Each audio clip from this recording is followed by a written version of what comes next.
Well, hello everyone. How are you? I hope you are all really well. It is a very great pleasure and honour to be joining you for this inspirational and visionary Refugee Tales 220. And as far as possible, I'm walking with you each day too, because, my goodness, we need Refugee Tales more than ever in these wild times, do we not?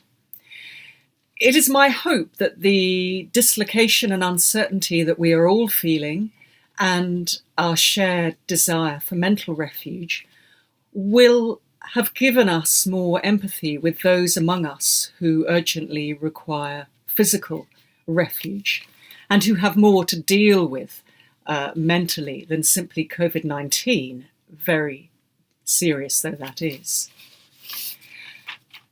Also, during the lockdown, we all, I hope, have gained at least a little understanding of what it might be like to be detained for real. As a philosopher who specialises in ethics, I have long supported the call of Refugee Tales for an end to indefinite detention, and indeed an end to any detention over 28 days. Because indefinite detention and any lengthy detention are profound moral wrongs which cause very serious and often lasting physical and mental harm to those detained. They frequently harm their families too. And they harm those detained not just through what is done to them, but also by removing almost all ethical agency and autonomy from them. They are deprived of the ability to plan and imagine consequences. Their sphere of moral obligations is greatly reduced, and they are unable to flourish fully as virtuous human beings, as so many opportunities for virtuous action have been taken away from them. Indefinite detention is also a great wrong in that it goes entirely against the spirit of legal due process, which is supposed to aim at a specific destination.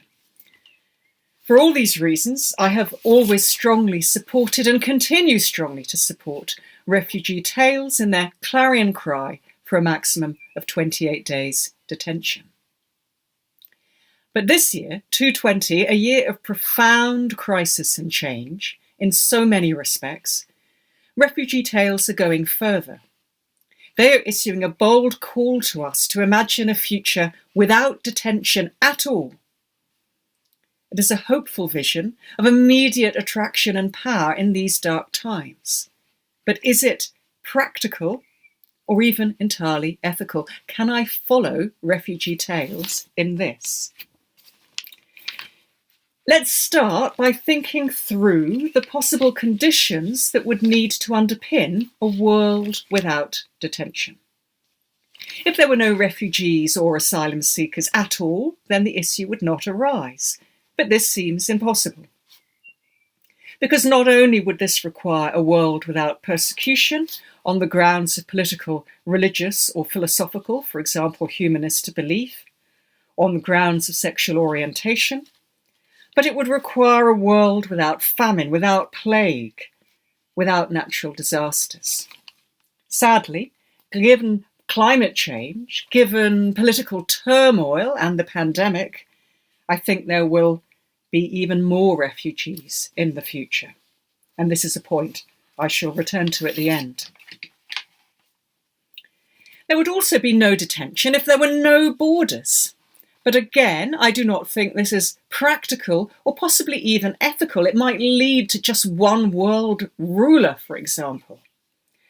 Although it is true, I prefer to view borders metaphorically as flowering hedges with gates in them rather than as forbidding walls. So the question is, can borders operate without powers of detention? Are there practical alternatives to detention that really work? Are there community-based, non-custodial alternatives with regular monitoring, perhaps through tagging as well, which can be operational while immigration status is being settled? Happily, there are.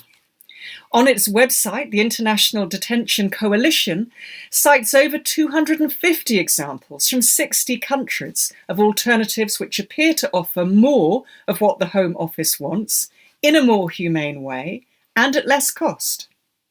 Because, of course, identities will still need to be checked, activities and associations monitored, there will need to be practical ways of discovering and removing the few who want to exploit the system, the few who wish their host country harm.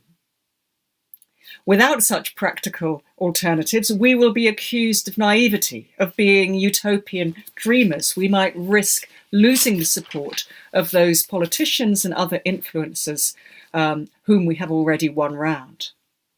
But as I say, realistic alternatives do exist. And it is time to start a detailed, robust, imaginative conversation about a possible future without detention, while still, of course, continuing to fight for a limit of 28 days in the short term. And the alternatives do not just need to address security.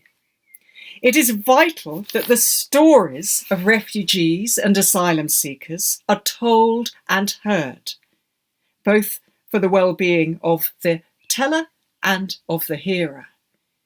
They need to speak, and we need to bear witness.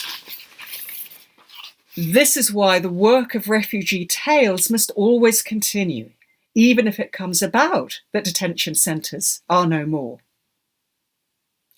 We need to keep in mind that detention has only existed in the UK since 1905. And at the moment, our detention centres are in any case only semi-operational, because as I understand it, when the pandemic struck, about 700 were released into their local communities. And I think that left 368 at the time. I say released into local communities, but sadly not always released into local care. And tragically, many of them are currently homeless. One relatively straightforward way of monitoring the activities and associations of refugees and asylum seekers and of making them want to comply with the rules is, of course, to allow them to work after 6 months. And again, I strongly support Refugee Tales who are pushing for this. Finally, there are two very particular reasons why we now need to engage with the challenging, detailed work of imagining a future without detention at all. The first I have already touched on. There are likely to be more refugees in the future. The second is the very disturbing rise in the number of autocratic, in some cases tyrannical, leaders around the world, and of leaders who aspire to autocracy and tyranny. Such leaders often foment and exploit populist nationalism, and the abuse of detention centres is an obvious weapon in their arsenal.